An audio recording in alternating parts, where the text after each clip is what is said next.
Selamat siang kawan-kawan semua. Dalam segmen video kali ini saya akan mengulas sedikit aja tentang permasalahan pembudidayaan lele. Budidaya lele itu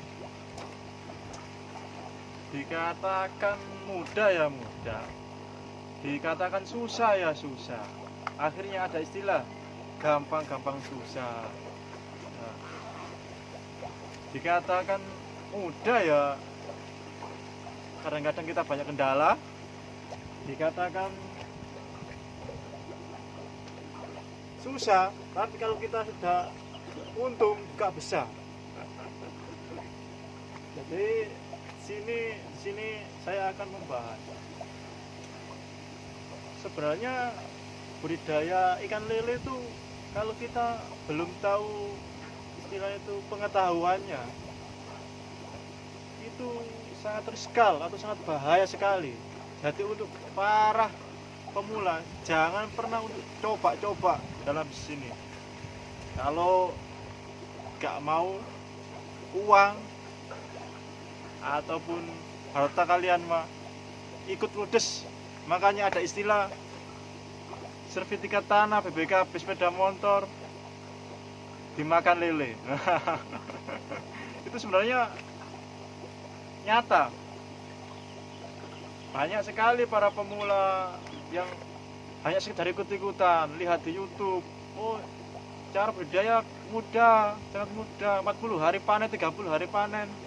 Tapi begitu mereka itu langsung mencoba terjun tanpa dipikir matang dan tidak pernah mencari pengetahuan yang sebenarnya. Nah, akhirnya punya uang, akhirnya beli kolam besar-besaran, bikin kolam banyak, tapi nggak tahu pengetahuannya. Akhirnya ya tutup alias gulung tikar. Nah, itu sebenarnya saya sendiri melihatnya juga kasihan. Saya juga pernah mengalami juga soalnya. Tapi kalau saya untuk hal itu ya biasa kalau bisnis itu. Kalau mau untung ya pasti ya harus berani rugi. Nah, tapi tidak selalu rugi jelasnya kan. Saya tuh sering dikatain, oh, kamu itu dalam dunia pelilian itu masih SD, masih TK, belum tahu apa. Tapi saya tuh masih menjalaninya, walaupun terkadang saya istilahnya kolam itu masih belum punya sendiri, istilahnya itu masih punya orang, saya tempati kan istilah gini. Apa ya? Kadang-kadang itu orang bikin kolam banyak, tapi nggak bisa mengelolanya.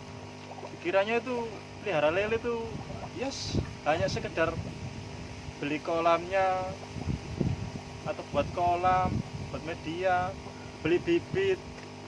Nah, setelah itu mereka nggak mau pikir pakannya tuh gimana, nggak pernah dipikir harga pakan itu berapa. Kadang-kadang itu para pemula itu tidak dipikir sampai situ dulu. Seharusnya itu penting karena makan itu dan pokok. Nah, akhirnya banyak kolam-kolam mereka itu yang istilahnya terbengkalai, tidak terpakai. Akhirnya saya kan kadang-kadang bikin sendiri kan belum bisa. Akhirnya saya manfaatkan itu. Milik teman-teman itu ya, walaupun kadang-kadang ya ada istilahnya imbalannya ya. Oh, sekarang kita kembali ke fokus tadi ya, masalah usaha lele atau ternak lele itu dikatakan mudah ya mudah, dikatakan gampang ya gampang. Nah, itu tadi. Sebelum kita melakukan usaha atau budidaya lele, seharusnya kita harus mencari informasi sebanyak-banyaknya tentang pelilian itu. Tidak hanya di YouTube, tidak hanya di sekedar teori, tapi kita harus sering-sering berjalan-jalan, mencari-cari istilah itu, mencari referensi orang-orang yang sudah berkecimpung di dunia pelilian itu. Oh, ada, misal di sana ada kolam punya berapa, kita main di situ, kita tanya-tanya. Memang benar sih kadang-kadang orang itu tidak langsung memberitahu rahasianya kan. Kalau rahasia yang diberitahu kan kadang-kadang kan orang kan ya takutnya nanti tersaingi kan. Tapi kita itu harus jangan putus asa. ya kita ya belajar gimana lah, istilahnya tuh ngikut-ngikut aja dulu di situ, tanya-tanya, walaupun kita dianggap kan nggak masalah, yang penting kan kita tahu ilmu dari beliau-beliaunya itu, kesusahannya di mana, kelebihannya di mana, keuntungannya di mana, begitu. Jadi saran saya utama untuk para pemula, sebelum Anda memulai bisnis budidaya ikan lele, harus mengetahui pengetahuannya terlebih dahulu.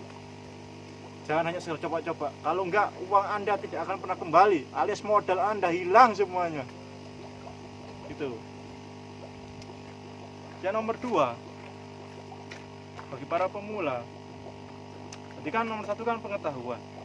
Nah, yang nomor 2, kita harus mengetahui karakter lele itu sendiri.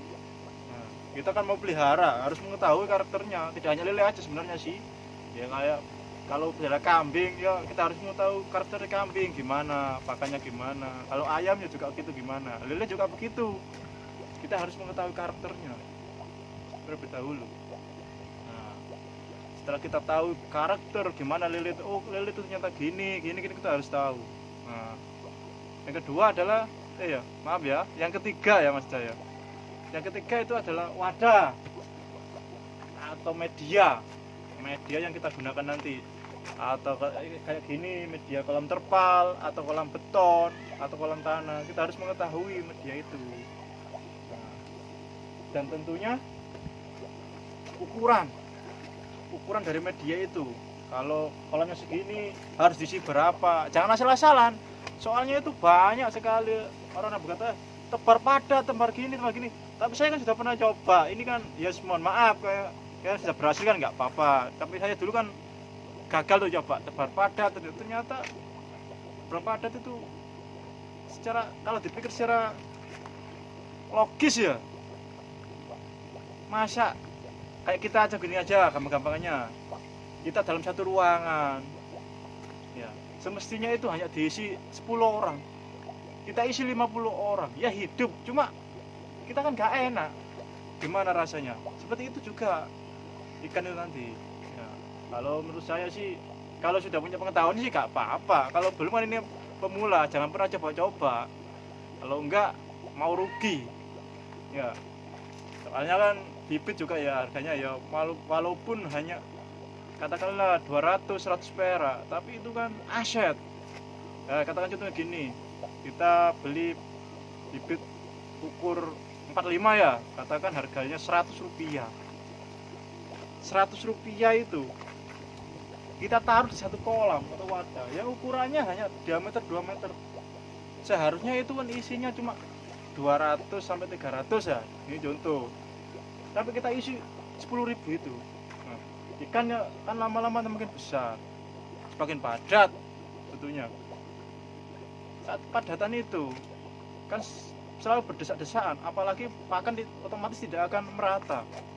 Nah, saat itu mungkin akan banyak kematian, mungkin bisa mati 70%, hingga tersisa mungkin 200 ekor ya. Seharusnya kalau 1000 itu, kalau kita kehilangan katakanlah 800, karena 10.000 tadi ya, 8.000 kehilangan 10.000 kan rugi berapa tadi, katakan harga 100. Kalau per bijinya 100 kali 1000 aja sudah 80.000 ya, nggak salah ya. 800 kali 1000 800 ya. Iya bener ya. Saya kalau soal hitung-hitungan tuh kurang cakap, tapi kalau ada uangnya ya cakap. Nah, coba hitungkan. Berarti kita kehilangan aset berapa ribu tadi?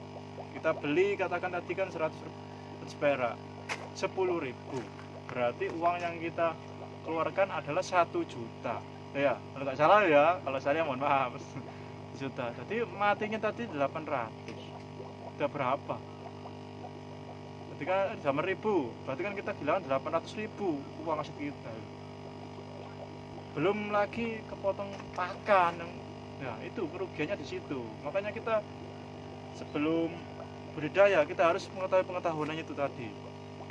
Dan mengetahui kondisi medianya yang kita gunakan. Yes. Dari media itu kita akan mengetahui, oh ternyata isi segini itu habisnya pakan berapa, kita harus punya hitung-hitungan. Oke, dalam hitungan ternyata lele itu panennya kan istilahnya itu gak sama, kadang-kadang itu ada berjarak, ada berjangka ya.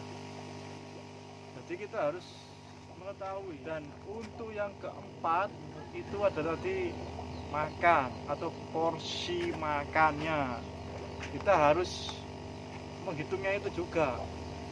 Kalau saran dari saya, kalau biasanya untuk saya ya, per 1000 ikan itu saya biasanya menghabiskan kurang lebih 110 kilo kurang lebih. Tapi kadang-kadang tuh teman-teman itu kadang-kadang banyak yang ngeyel, saya itu cuma habis satu sak lo, belum habis 1 bulan lo. Tapi pertumbuhannya gimana? Makan kayak saya gini, makannya banyak aja masih kurus, apalagi ikan ya. Seharusnya itu makannya sekian, tapi dikurangi. Kita itu mau usaha atau hanya sekedar hobi?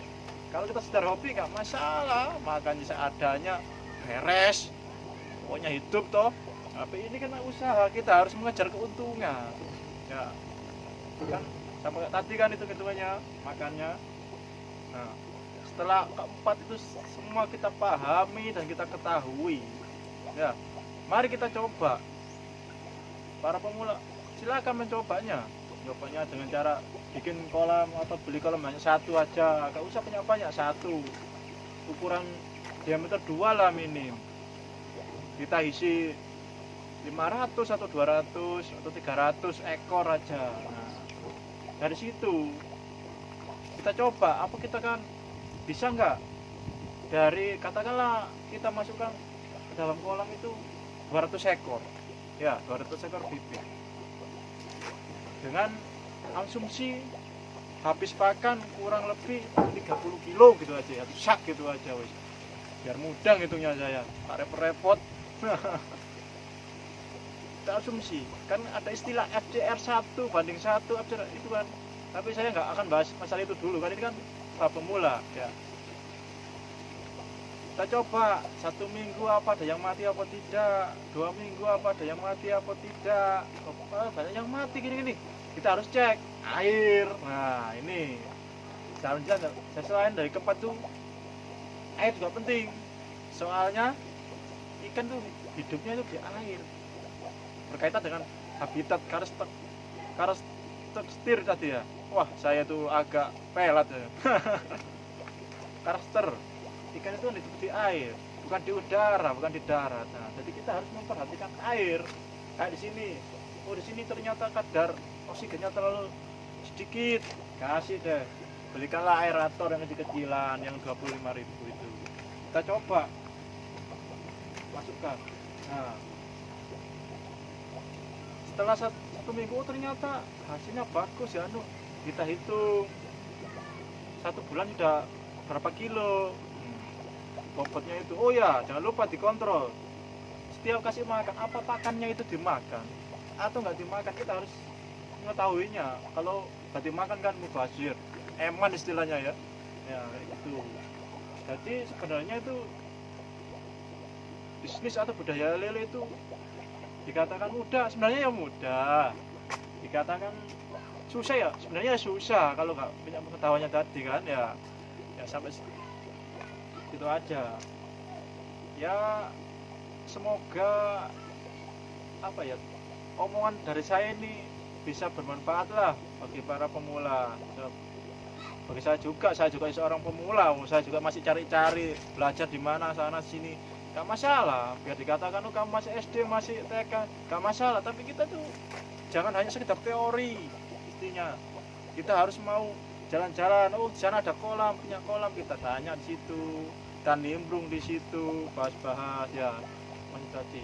Supaya kita tidak istilah itu rugi waktu, rugi biaya, rugi uang. Nah, timbang kalau kita sudah memang hanya memikirkan keuntungan saja, tidak mau rugi, ya wis gak usah diteruskan lah budaya lelenya itu.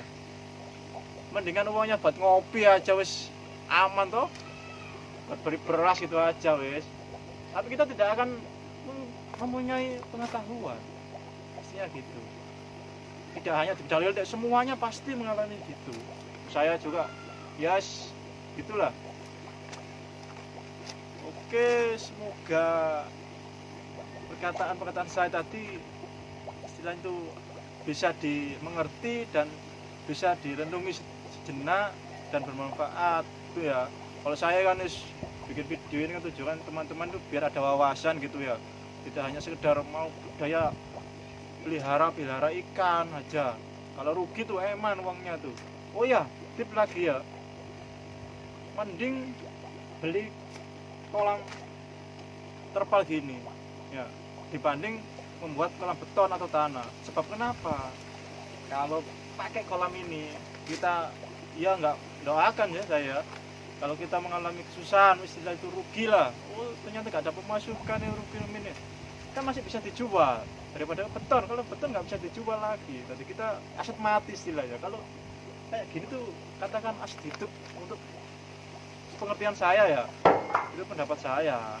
Kalau nggak mau ya nggak apa-apa, itu kan hanya saran toh ya. Gitu aja lah, semoga bermanfaat video ini dan juga bisa mengerti. Sampai jumpa lagi dan sampai bertemu lagi di segmen video berikutnya. Jangan lupa di subscribe dong. Kalau nggak mau ya nggak apa-apa, tapi saya sangat berharap loh teman-teman, kalau sudah di subscribe jangan lupa like, komen juga. Nanti insya Allah akan saya istilahnya itu saya tanggapi lah kalau ada waktu maksudnya. Oke. Sampai berjumpa lagi dan salam perlilian. Selamat siang kawan semuanya.